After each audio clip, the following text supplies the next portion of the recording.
Boa noite, pessoal. Então, a primeira questão que eu queria de tratar com vocês, assim, é pedir para que vocês enviem as atividades, se possível, até amanhã, sexta-feira, né, para que eu possa já lançar as notas, né, relativas aí à primeira etapa, né, vai ficar faltando, então, só a nossa avaliação, ok? Bom, eu vou continuar trabalhando com um livro da Judith Beck, né? Então, o Terapia Cognitivo Comportamental, Teoria e Prática, porque é um livro que eu já disponibilizei para vocês em PDF, e além de ser super rico, né, com relação ao conteúdo e todas as etapas da TCC.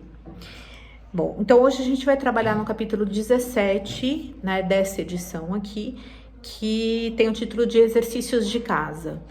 Então, a primeira coisa que eu gostaria de falar para vocês sobre os exercícios de casa é que eles não são optativos, tá? Então, ele é parte integrante da TCC e, obviamente, como a TCC é uma ciência, né, ela tem vários prerrogativas para que seja uma das etapas. O que acontece? Aquele paciente que adere ao modelo da TCC com as atividades, ele está fazendo aquilo que a gente busca dentro de todo o processo psicoterápico da TCC, que é fazer com que o próprio indivíduo seja o seu próprio terapeuta, né? E trabalhe as suas questões dia a dia, né? À medida que elas vão surgindo.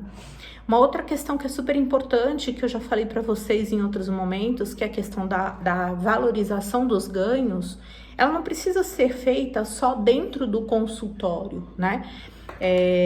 Ela é importante que seja, né, importante que as pessoas identifiquem, né, os seus ganhos e as suas estratégias adquiridas no dia a dia, mesmo que seja através do erro e das dificuldades em se executar essas tarefas, tá? Tem outras duas coisas que são muito importantes. Primeiro, que eu já falei um pouco para vocês da teoria dos esquemas, e a gente vai falar mais sobre elas assim, como práticas, né, da TCC. O paciente que tem uma dificuldade de aderência, né, à TCC e ao modelo da TCC, geralmente a gente vai trabalhar com a teoria dos esquemas, o que não impede que você também traga tarefas de casa, que você proponha tarefas de casa para esse paciente, tá? E à medida que ele vai compreendendo que aquilo, ele não está fazendo algo contra ele, né? Ele vai se adequando a esse modelo, e aí os efeitos são os mesmos de qualquer outra pessoa que tenha aderido ao modelo com mais facilidade. Então, vez ou outra, a gente encontra uma pessoa que realmente tem muitas dificuldades, que não compreende o porquê dessa tarefa.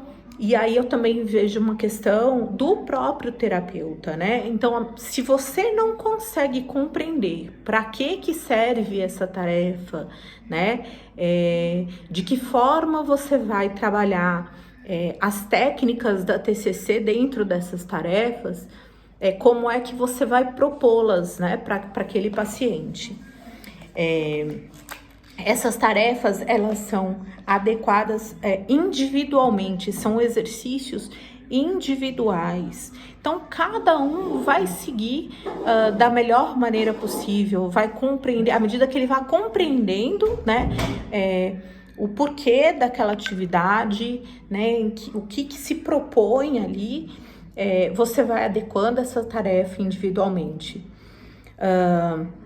Importante a gente apresentar, eu tô lendo aqui, tá, gente? Tem um quadrinho aqui no meu livro, na página 316, e que fala desses itens que são tão importantes, né? Então, apresentar uma justificativa sólida, né? Eu vejo muitas pessoas que propõem atividades, mas elas não conseguem argumentar com esse paciente, porque, acreditem, eles vão argumentar e eles vão questionar essas tarefas.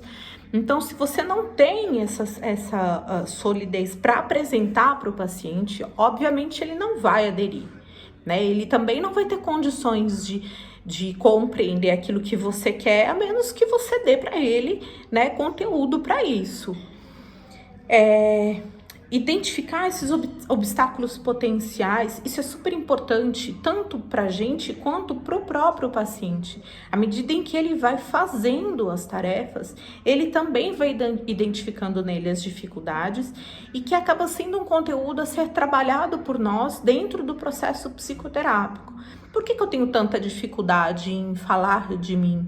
Por que eu tenho tanta dificuldade em trabalhar a minha assertividade?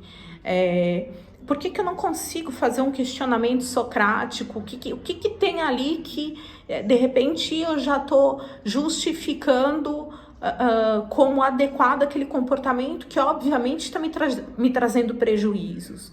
Então, são questionamentos que todos são válidos. Eu costumo dizer para os pacientes que não importa se eles me trazem, né? Não existe certo e errado. Então, eles trazem, eu não sei se eu fiz certo. Essa é uma fala que toda semana tem alguém dizendo isso. Então, eu não sei se eu fiz certo, eu não sei se eu fiz o que você queria. Se eu consegui propor essa atividade, né, esse exercício, essa tarefa de casa, e eu tenho claro qual é o objetivo, quando ele me diz isso, eu já consegui o que eu queria, porque fez com que ele pensasse sobre alguma coisa, né? Ou alguma questão que a gente está trabalhando, né? Ou sobre sejam os sentimentos dele, sejam os pensamentos, as suas crenças e regras, né? As suas avaliações pouco realistas, né? De tudo que ele vivencia no dia a dia. O quanto ele se desvaloriza e desvaloriza os seus ganhos e estratégias já conquistadas dentro do processo psicoterápico. Então, sempre que ele traz alguma questão, a gente já consegue incluir tudo isso dentro da nossa conceitualização cognitiva, né? Dentro desse processo psicoterápico. Então, é sempre um ganho. Modificar essas crenças pertinentes a partir né, eu sempre falo isso para vocês, né? Primeiro identifique para depois modificar.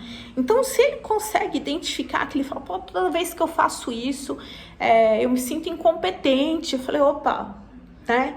Será que isso não é uma crença?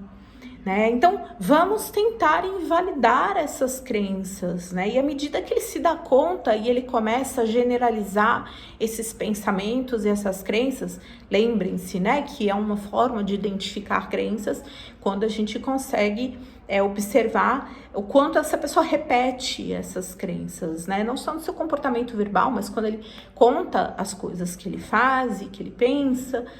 Então, enfim... nesse capítulo ele vai falar um pouquinho da importância, né? A Judith fala um pouco da importância e da necessidade de se trabalhar com atividades, né? Com exercícios. E depois ela fala aqui, né? Definindo então as prescrições. Tem aqui sessão a sessão, né? Aumentando a adesão aos exercícios de casa. Então tudo isso eu quero falar com mais calma com vocês, mas eu gostaria que vocês lessem. Então, essa semana, como vocês sabem, a gente não tem atividade de fixação, tá? Então, eu não posso, né, pedir para vocês fazerem um fichamento, mas eu creio que se vocês lerem esse texto, né, para compreenderem melhor isso que eu estou dizendo e fizerem suas anotações, com certeza vai ser muito produtivo para a gente ter uma aula mais dinâmica, ok?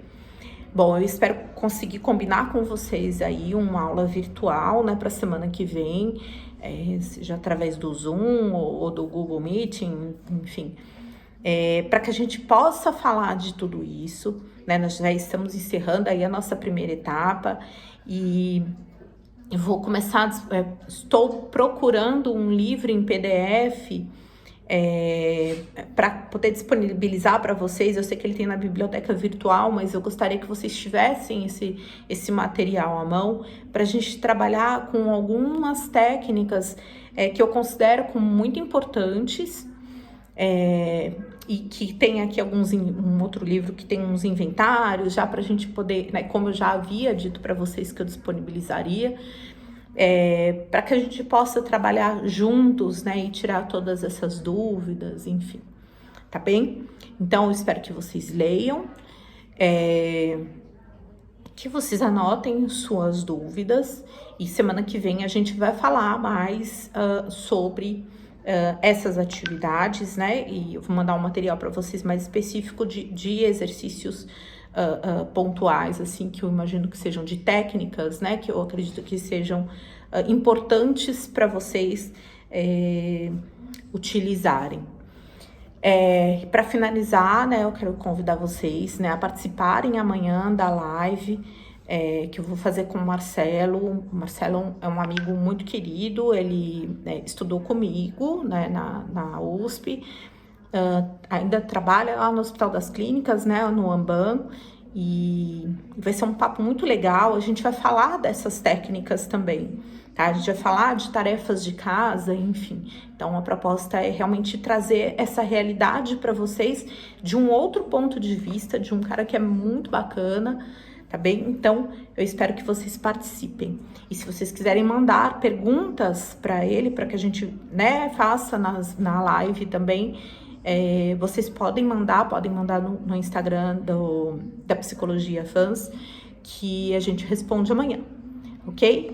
Boa semana para vocês, espero que estejam todos bem, e semana que vem a gente se encontra. Um beijo!